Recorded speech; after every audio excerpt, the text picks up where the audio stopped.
네, 역사적인 싱가포르 북미 정상회담이 끝난 지 이제 며칠 됐죠. 싱가포르 현지에서 정상회담 취재를 담당했던 저희 YTN 특별 취재팀이 어젯밤에 모두 돌아왔습니다. 취재팀 중에 두 사람 오늘 스튜디오에 나왔는데요. 정상회담 취재 뒷얘기 그리고 후속 조치 관련 내용에 대해서 얘기 나눠보도록 하겠습니다. 왕선택 통일외교 전문기자 그리고 강진원 기자 두 사람 나왔습니다. 어서 오십시오. 네, 안녕하세요.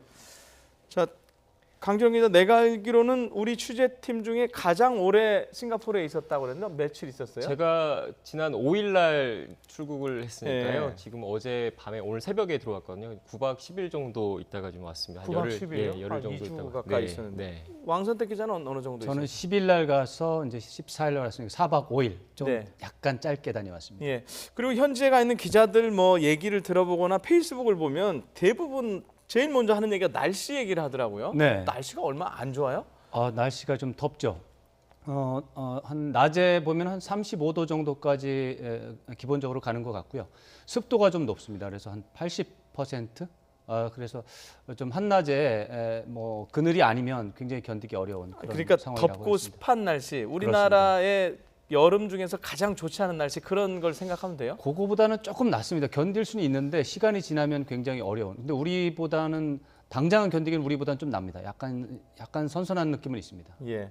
자, 강진원 기자, 그렇다면은 취재하는데 상당히 어려웠을 것 같은데 어떻습니까? 그러니까 그 쉽게 보시면 지도를 좀 보시면 될 것 같아요. 그 싱가포르 제가 왜 이렇게 덥나 했는데 싱가포르 지도를 보니까 싱가포르이 북위 1도더라고요. 그러니까 사실상 적도 근처에 있다라고 보시면 될 것 같습니다. 근데 이게 평소에 저희가 이제 그 동남아시아 이렇게 여행을 가거나 놀러 가거나 하면 이렇게 날씨 덥더라도 좀 그 휴양하고 오면 되니까 하는데 저희가 기본적으로 이제 김정은 위원장과 트럼프 대통령 같은 경우에 그 저희가 직접 그 숙소라든지 네. 실제로 일이 벌어지는 곳에 들어갈 수가 없었거든요. 다 이제 경호 문제 때문에 차단을 했기 때문에 네. 그래서 대부분을 이제 그 바깥에서 이제 하루 종일 서 있다 보니까 그게 좀 힘들었던 부분인 것 같습니다. 네. 예. 자, 어찌됐든 말씀하신 대로 강진원 기자는 주로 그 숙소 바깥에서 네. 이제 중계를 하고 하는 걸 많이 봤는데 그 김정은 위원장이라든가 트럼프 대통령 경호 수준이라든가 이런 거는 어떻습니까? 비슷합니까? 일단은 저희가 더 좀 그 특이한 부분이었는데요. 이번에 김정은 위원장과 트럼프 대통령 두 명 다 그 싱가포르에 오지 않았겠습니까? 그런데 네.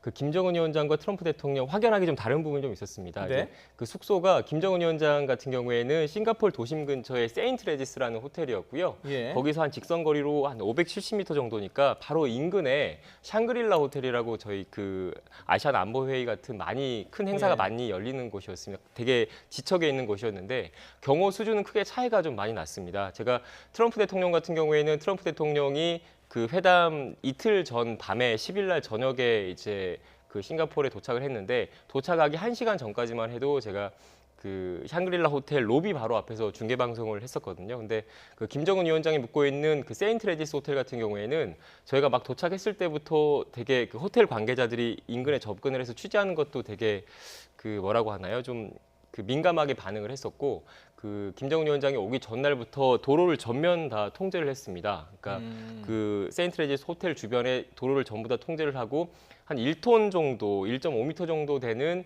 그 콘크리트 블록으로 아예 다 그 호텔 주변을 다 감쌌습니다. 그래서 이 경호 수준이라 할까요? 이게 그 김정은 위원장과 미국 그 트럼프 대통령의 차이가 있다는 게 좀 느껴졌고, 그래서 제가 그 미국 기자들한테 좀 물어봤어요. 이게 왜 이렇게 좀 차이가 나냐 했더니 이제 트럼프 대통령 같은 경우에 워낙 해외를 많이 다니다 보니까 이제 경호팀 같은 경우에도 그런 노하우가 있고.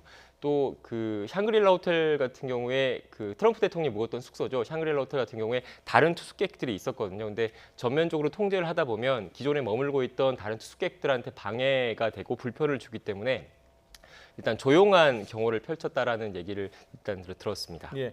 그 김정은 위원장의 뭐 그 경호 참모죠. 김창선 북한 국무위원을 뭐 이른바 팔로우 한다고 그러는가요? 그런 네. 장면도 있었다고 그러는데 어떤 얘기입니까? 일단 그 김정은 위원장이 오기 전에 좀 급박하게 움직였었는데요. 그 그러니까 마리나베이 샌즈라고 저희 보면 그 싱가포르에 저희 그 국내 모 건설사가 지은 그 대표적인 그 건물인데 그 네. 맞은편에 플러튼 호텔이라고 있습니다. 거기에 김정은 위원장의 집사라고 하죠. 김창선 그 북한 국무위원회 부장이 그곳에 한동안 머물렀습니다. 그래서 그 김정은 위원장의 숙소가 그곳이 되지 않을까라고 하면서 저희가 한동안 플러튼 호텔에서 많이 이제 이른바 저희 용어로 은어로 이제 뻗치기라고 하는 계속 뻗치기. 지켜보면서 예. 했는데 예. 이제 김창선 그 국무위원회 부장이 베이징에 갔다가 바로 하루 만에 다시 싱가포르로 돌아왔습니다. 그래서 과연 이 사람이 어디로 갈 것인지 기존 숙소였던 플러튼 호텔로 갈 것인지 아니면 제3의 장소로 갈 것인지에 대해서 저희가 추적을 하던 과정이었는데 기존에 머물던 그 플러튼 호텔이 아니라 실제 이제 김정은 위원장의 숙소였던 세인트 레지스 호텔로 왔습니다. 그래서 그 이후에 김창선 부장의 동선이 김정은 위원장이 싱가포르에 왔을 때 어떻게 움직일까를 사전에 알 수 있는 그런 그 사전 동향이 되기 때문에 계속 저희가 그 추적을 해왔고요. 지금 보시는 화면이 저희가 실제로 김창선 부장을 쫓아가면서 밤새 기다리면서 쫓아가면서 이제 그 저희 취재진들이 잡았던 차입니다. 근데 안타깝게도 차에는 김창선 부장이 있지는 않았었는데 일단은 그 저희뿐만 아니라 모든 취재진들이 김창선 부장 그리고 김정은 위원장 이 동선 하나하나 일거수일투족을 면밀하게 이제 쫓기는 그런 과정이 있었던 것 같습니다. 네, 자, 하여튼 뭐 긴박했던 것 같은데, 자, 왕 기자, 이번 정상회담 싱가포르에서 열린 북미 정상회담의 최대 수혜자는 남도, 북도, 미도 아닌 싱가포르다 이런 얘기가 있다는데 이게 무슨 얘기입니까? 돈을 많이 벌었다는 얘기예요? 남북미 뭐 다 같이 중대한 국면 전환의 계기를 만났으니까 분명히 수혜자는 맞고요. 싱가포르는 별도의 이제 혜택을 얻었어요. 국가 홍보 효과입니다. 국가 홍보 효과를 아주 제대로 얻었습니다. 이제 리시엔룽 총리가 이제 스스로 이제 공개적으로 밝힌 내용을 보면 이번에 이제 비용을 계산을 해봤더니 162억 정도 나온다. 162억 원 우리 돈으로 네. 이 정도 나왔는데 이런 정도는 싱가포르가 충분히 부담할 용의도 있고 부담하겠다 이렇게 얘기를 했어요. 이제 아주 강력하게. 그래서 사실은 그 김정은 위원장도 리시엔룽 총리를 만났는데 환대 감사한다라고 얘기를 했습니다. 그 얘기가 그 비용을 싱가포르 정부 당국이 대줬기 때문입니다. 네. 숙소, 교통 이런 것들을. 심지어 트럼프 대통령도 리시엔룽 총리에게 그 환대, 후의, 우정, 전문성 이런 거에 대해서 사의를 드린다라고 감사를 표명했습니다. 162억 쓰고 두 정상에게 감사 인사 받는 거 괜찮고요. 이제 그것 가지고 이제 홍보 관련 전문가들이 계산을 해봤답니다. 이번에 이제 싱가포르 행사와 관련해서 싱가포르가 유명해졌는데 그게 국가 홍보 차원에서 얼마나 이익이 됐느냐? 6천억 원 나왔답니다. 계산이 잘 안 되네요. 그러면. 네, 162억 썼는데 예. 국가 홍보를 그 정도로 하려면 6천억 원을 써야 하는 홍보 효과가 나왔다는 겁니다. 그러니까 그 유명한 뭐 여러 가지 세계 언론들이 이제 싱가포르를 계속 언급을 하잖아요. 그 언급을 했을 때 그런 언급이 나오게끔 이제 국가 홍보 이제 홍보 전문가들이 그 정도 홍보가 나오려면 얼마나 돈을 써야 되는가 계산을 해봤더니 6천억 원을 들여야 지금 북미 정상회담과 관련한 언론 홍보 그런 상황이 나타난다.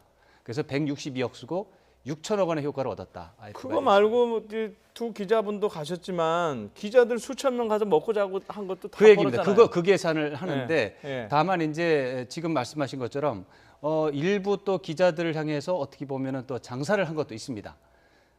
혹시 어떻게 해요? 간단하게. 뭐 기본적으로 전 이제 국제 미디어 센터를 싱가포르가 차렸고요. 네. 거기서 제반 시설은 다 이제 무료로 공급을 해준 게 사실입니다. 그런데 이제 방송사들을 상대로 해서는 나름대로의 서비스를 제공하면서 돈을 받았습니다. 뭐 돈을 제가 좀 소개를 해드리면 그 독립된 방송사의 경우는 독립된 방이 필요합니다. 우리 영상 취재팀이나 이제 편집 관련해서 그런 것들을 하루에 650만 원에 팔았습니다. 예. 그래서 대부분 사흘 정도씩 썼기 때문에 방 한 3평 정도 되는 그 정도 사용하는데 말하자면 한 1,800만 원 정도 냈습니다. 단순 그리고 호기심. 예. 중계 방송을 하기 위해서 싱가포르의 멋있는 스카이라인을 배경으로 하는 예. 그런 세트를 만들어 놓고 그것을 또 팔았습니다. 그거는 3m 곱하기 10m. 예. 하루에 1,200만 원씩 팔았습니다. 이야. 그래서 사흘이면 3,600만 원 받았고요. 그거를 10군데 마련해 놓고 실내는 또 별도로 팔고 해서 나름대로 뭐 162억 쓰기 썼는데 네. 그러나 뭐 받아 챙길 건 또 받아 챙겼습니다. 움직이면 돈이라는 말이 하나도 틀린 말이 아니네요. 네.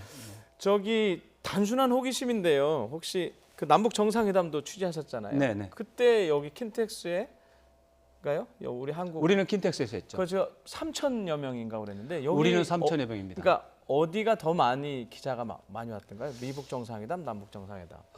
우리 쪽이 더 많이 왔습니다. 남북 정상회담. 네네. 우리 쪽은 이제 등록된 사람이 3천 명이 넘어서 현장 등록까지 합쳐서 3,300 정도 되는 것 같고요. 네. 근데 실제로 나타난 사람은 그것보다 조금 적었는데 그래서 우리는 3,000이라고 해도 되는데 우리는 좌석 자체도 2,000석이 넘었습니다. 그래서 그걸 꽉 채웠고요. 근데 여기는 한 1,500석 정도 맞는 것 같은데 국제 미디어 센터. 근데 다 안 찼어요. 네. 다 안 차서 한 제일 12일 날이 제일 이제 극성기였는데 그날도 한 70% 정도 찼어요. 그래서 네. 미디어 센터만 따지면 한 1,500명 정도 보고요. 다만 이제 이번에는 우리 강진원 기자처럼 샹그릴라 호텔 앞에서 이렇게 이제 경계 이제 지켜보고 또 세인트 레지스, 카펠라 호텔, 또 리치 칼튼, 또 프레스센터가 여기 말고 또 있습니다. 한국 정부 쪽에서 만든 또 프레스센터가 또 있고요. 네. 또 미국 백악관에서 만든 프레스센터가 또 있습니다. 하하. 그래서 그런 것까지 다 합치면 예. 제가 볼 때는 한 2,000명은 넘어가지 않을까 좀 그렇게 생각합니다. 자, 싱가포르가 어찌됐든 홍보 효과 그리고 뭐 돈도 좀 번 것 같은데, 네. 근데 어쨌든 정작 싱가포르는 이번 주제하고는 제3자였잖아요. 싱가포르 시민들의 반응도 좀 취재가 됐습니까? 저희가 일단은 이제 저희 취재를 하다 보면 택시도 타야 되고 밥도 먹어야 되고 하다 예. 보니까 이런저런 얘기를 하면서 많은 말씀을 좀 들었습니다. 근데 예. 싱가포르 시민들 중에 상당수는 그 이번 회담이 잘 됐으면 좋겠다라고 얘기하시는 분들이 많더라고요. 특히 그 싱가포르 같은 경우에 이제 저도 잘 몰랐었는데 그 싱가포르이 북한과 수교 정시 외교 관계를 맺은 대사관이 있는 그 국가지 않습니까? 그래서 지금 북한이 그 미사일 도발이라든지 핵실험이라든지 이런 걸 통해서 많은 유엔 제재를 지금 당하고 있는 상태인데 그 전까지만 해도 싱가포르에 이제 미국 그 북한의 그 선박 회사라든지 무역 네. 상사라든지 이런 게 되게 많았다고 하더라고요. 근데 예. 이제 그 유엔의 대북 제재 이후에 그런 것들이 사실상 유명무실화됐고 그렇다 보니까 거기에 연결돼 있는 싱가포르도 같이 경제적으로 활동하는 분들이 좀 있을 거지 않습니까? 그래서 좀 잘 풀려서 싱가포르 내부에 있는 북한 기업들도 됐으면 좋겠다. 그리고 싱가포르 기업들이 현재 지금 김정은 위원장이 그 저희 한참 나오는 원산 지구 쪽에 많이 투자를 좀 하려고 하는 것 같더라고요. 그래서 그 부분들에 있어서 투자를 좀 했으면 좋겠다는 얘기도 들리고 그리고 싱가포르 현지에 가보니까 제가 특정 기업을 얘기하긴 뭐하지만 저희 한국 기업들, 전자기업들, 자동차 기업들이 되게 많이 있었습니다. 그래서 한국의 브랜드 가치가 되게 그 좀 올라와 있다라는 생각을 좀 많이 했었고요. 저희 예전에 그 80년대 아시아의 네 마리 용 하면서 뭐 싱가포르, 뭐 홍콩, 뭐 네. 대만 뭐 이런 식으로 5마리 이렇게 얘기가 나왔잖아요. 그런 얘기들도 많이 했습니다. 물론 이제 그 이번에 트럼프 대통령과 이제 김정은 위원장 하면서 특히 이제 김정은 위원장 같은 경우에 워낙 경호를 세게 하다 보니까 주변 교통 통제를 아예 다 해버렸군요. 그래서 특히 평일이다 보니까 아무래도 교통 출퇴근이라든지 이런 게 불편해서 이런 부분에 대해서 좀 불평 가지신 분들도 좀 있었고요. 그리고 회담 장소가 그 센토사 섬이라고 싱가포르 내에서도 싱가포르 본섬에서 남쪽으로 떨어져 있는 작은 휴양지였습니다. 유명한 싱가포르 내에서 휴양지인데 그곳 자체도 이제 출입이 좀 원활하지 못해서 관광 수입에 좀 타격이 있지 않느냐라는 그런 우려 섞인 목소리도 있긴 있었습니다. 예. 네. 자, 저희가 오늘 주제가 크게 두 가지인데 취재 뒷얘기와 관련된 거는 간단하게 질문 하나씩만 정리하고 네. 넘어가겠습니다. 그 현지에서 이제 저희 서울하고 계속 연결하면서 방송을 했지 않습니까? 그렇습니다. 그런 과정에서 이제 그 외신 기자들하고 뭐 프레스센터에서 그렇죠. 이런저런 인터뷰도 직접 하셨다고 그러는데 네. 외신 기자들이 뭘 많이 궁금해하던가요? 외신 기자들은 의외로 아주 어떻게 보면 굉장히 단순합니다. 김정은 위원장이 비핵화를 한다는데 어떻게 믿느냐? 한국 사람들은 감정이 어떠냐, 찬성하느냐, 반대하느냐, 무서워하느냐 이런 거. 그리고 인권 문제에 대해서 왜 얘기를 잘 안 하느냐. 이런 이야기들을 아주 진지하게 했고요. 좀 더 이제 그런 기자들은 대개 보면 한국 문제에서 잘 이해를 못하는 분들이고 한국 문제에 대해서 굉장히 이해가 높은 기자들도 만났습니다. 그런 기자들은 대체적으로 김정은 위원장의 진지한 의도라든가 진짜로 김정은 위원장이 바라는 것이 무엇인가라는 것에 대해서 굉장히 관심을 갖고 수준 높은 질문을 하는 경우도 있었습니다. 예. 자, 강준원 기자한테 마지막 질문을 드려야 될 것 같은데 네. 자, 혹시 현재 취재하다가 북한 사람을 만난 적이 있는지, 그리고 혹시 북한 언론 쪽을 만난 적이 있는지, 그리고 뭐 어떤 얘기가들이 있었는지 좀 소개해 주실까요? 제가 북한 사람을 만나지는 못했습니다. 왜냐면은 이번에 동선 자체가 북한 사람 보긴 했는데 만나지는 못했습니다. 네네. 김정은 위원장이 지난 10일 날 이제 싱가포르 창의공항을 통해서 에어차이나에서 임찬 비행기를 타고 넘어왔거든요. 근데 조선중앙통신, 조선중앙 TV 기자들이 선두에서 이제 카메라로 화면을 찍고 이런 모습들을 봤는데, 이제 경호원들부터 포함해서 저희가 북한 기자들과 접근하는 것 자체가 워낙 통제돼 있었습니다. 저희가 가까이 다가가려고 하면 이제 싱가포르 현지 경찰이 저희를 제지를 하고 막고 이래서 접근을 하지는 못했습니다. 네. 네, 알겠습니다. 자, 강진원 기자하고는 여기서 인사를 하고요. 수고하셨습니다. 네. 가서 좀 쉬시고요. 네. 왕선택 기자는 저하고 조금 더 중요한 얘기 몇 가지 좀 해야 되겠습니다. 자, 그 이후에 지금 진행되는 상황을 보면 저희가 오늘 뭐 톱 뉴스로도 전해드렸지만 연합훈련 중단 문제가 나오고 있어요. 네. 자, 그 얘기를 이제 본격적으로 하기에 앞서서 해리 해리스 주한 미국 대사 지명자도 이 관련한 얘기를 했는데요. 이걸 한번 먼저 들어보고 얘기를 시작하겠습니다. We do need to create some breathing space for the negotiations to continue and to assess whether Kim Jong-un is serious on his part of the deal or not. And I think this gives us that opportunity. Hopeful, we can even be optimistic as long as we are realistic also. And I'm convinced that the administration has that realism at heart as we move forward in this new place that we're in. 자, 1시간 반가량 당일이었죠. 이어진 트럼프 대통령 기자회견에서 나왔던 얘기가 지금 급속도로 해가지고 뭐 청와대도 곧 발표 어떤 내용인지 모르면 한다고 그러는데 그렇습니다. 자, 이게 지금 바람직한 방향으로 진행이 되고 있는 것 같습니까?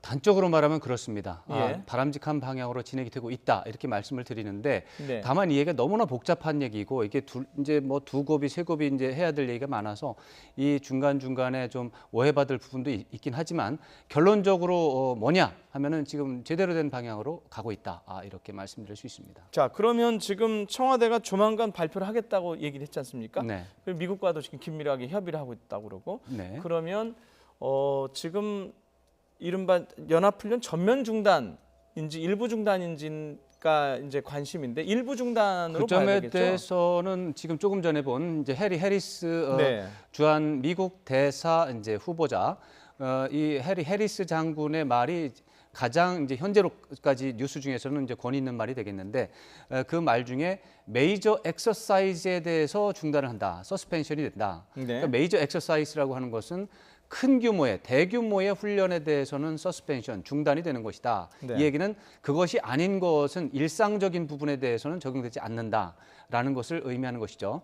그래서 메이저 엑서사이즈라는 중대한 훈련이라고 하는 때 해당하는 것은 봄에 하는 키리졸브와 독수리 훈련.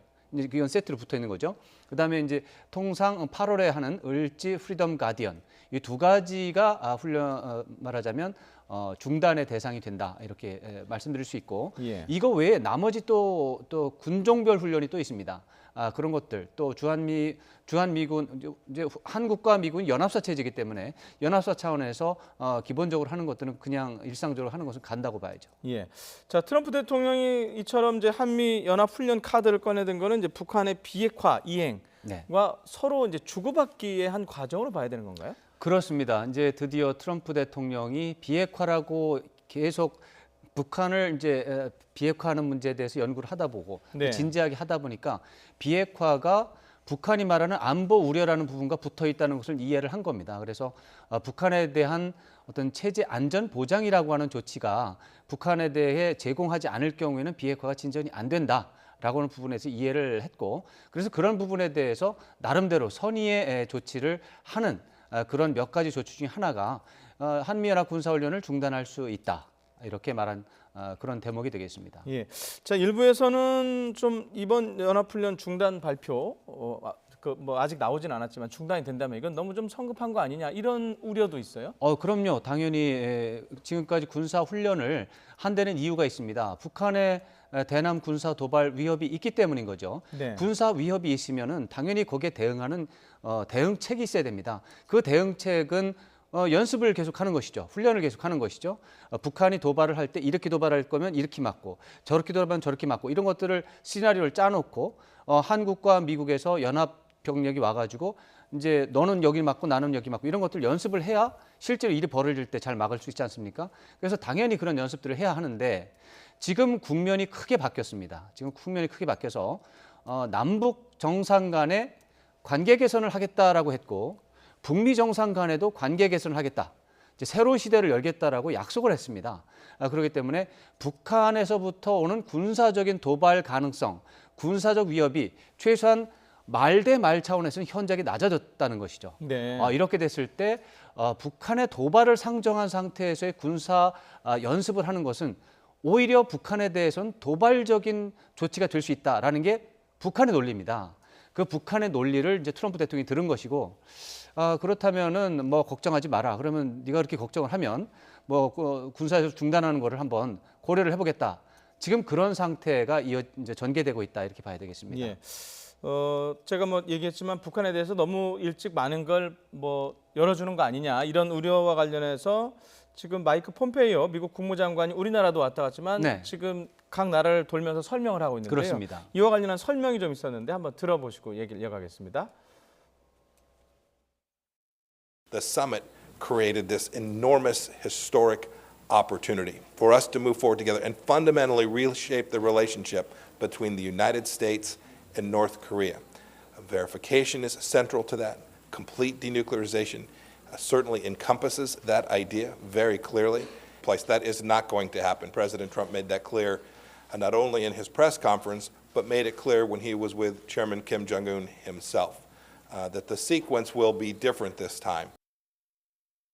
자, 지금 들으셨지만은 이제 완전한 비핵화가 이루어지기 전, 그러니까 입증하기 전에는 북한에 대한 제재 완화는 없다라는 걸 다시 한번 확인한 거죠. 네, 뭐 상응 조치에 대한 것 그리고 네. 이것이 이제 미국 내에서 지금 앵커께서 조금 전에 이제 뭐 두 번 세 번 말씀하신 것처럼 미국이 먼저 양보를 하고 있다라고 네. 하는 지적이 있습니다. 미국에서 그러한 부분들에서 그게 아니다라고 이제 그 트럼프 행정부의 어떻게 보면 이제 최고 참모가 설명을 계속하는 과정이라고 봐야 되겠죠. 그래서 북한이 비핵화라는 게 확실하지 않으면 절대로 비핵화는 없다. 안심하라. 우리가 먼저 양보하는 게 아니다. 이렇게 주장을 하고 있는 것이죠. 예.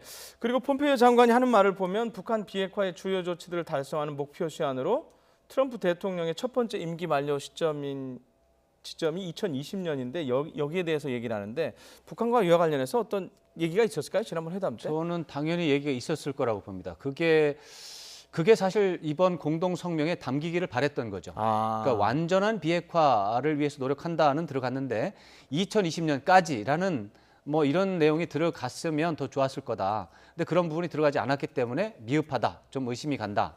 이런 얘기고 또 완전한 비핵화라고 하는 말을 이제 CVID라고 요즘에 이제 유명해진 얘기지 뭐 CVID라고 하는 부분도 명기가 됐으면 좋았을 텐데 이런 게 있는데 그것까지는 들어가지 않아서 이제 부분적으로 이제 의심을 받는 그런 상황이라고 봐야 되겠습니다. 예. 그리고 폼페이오 국무장관이 우리 문재인 대통령을 만난 자리에서 문재인 대통령에게 주도적인 역할을 해달라 네네. 이런 주문을 했는데 네. 주도적인 역할이란 게 지금까지와 뭐 비슷한 수준을 얘기하는 건지 어떤 부분을 얘기하는 걸까요? 이것은 현실을 정확하게 반영한 얘기입니다. 북한과 미국이 정상회담을 하긴 했는데 북한이 원해서 한 게 아니라 미국이 원해서 한 게 아니라 대한민국이 원해서 한 겁니다. 지금 다시 돌이켜서 생각하시면 지난 2월 평창 동계올림픽에 북한에서 이제 특별 고위급 대표가 내려왔을 때 김여정 노동당 제1부부장이 내려왔습니다. 네. 그때 김여정 제1부부장이 문재인 대통령에게 이제 김정은 위원장의 입장을 메시지를 전달했는데 정상회담을 제안을 한 거죠. 그러니까 문재인 대통령이 지금 현재 비핵화 문제가 북핵 문제가 있는 상태에서는 곤란하다. 북한과 미국이 대화를 안 하고 있는 상태는 곤란하다. 북한과 미국이 대화를 하고 또 비핵화에서 진전이 있어야 남북 간의 정상회담도 가능하다. 정상회담 지지하지만 북미 대화도 하고 비핵화도 하자라고 하는 것이 이제 문재인 대통령의 아이디어였던 것인데 그거를 김정은 위원장이 받은 거예요, 사실은. 그 아이디어를 받아서 이제 트럼프 대통령에게 정상회담을 합시다라고 제안했는데 트럼프 대통령이 덜컥 받아서 그럼 하자 해가지고 5월에 하자고 했다가 이게 이제 6월로 미뤄져 결국 하지 않았습니까? 이것은 이 과정을 보면 대한민국 정부가 제안을 한 것을 북한과 미국이 받아들여서 정상회담을 한 것이고, 그러나 이제 제안을 한 거는 이제 옛날 얘기고 이미 이제 북한과 미국이 정상회담을 했기 때문에 둘 사이의 얘기는 돌아가지만 미국의 입장에서 봤을 때 처음에 제안을 하고 이런 모든 것에 대한 지원을 하는 한국의 입장, 그리고 한국과 미국은 한미 동맹이라고 하는 차원에서 북한 문제를 다루고 있는 입장, 이런 차원에서 볼 때 당연히 대한민국 문재인 대통령에게 주도적인 역할을 지금까지 해왔고 앞으로도 그 역할을 해달라라고 얘기하는 것은 매우 자연스러운 일입니다. 알겠습니다. 자, 시간 관계상 죄송합니다. 여기까지만 듣도록 하겠습니다. 북미 정상회담 관련 분석이었습니다. 왕산택 통일외교 전문기자였습니다. 고맙습니다. 네.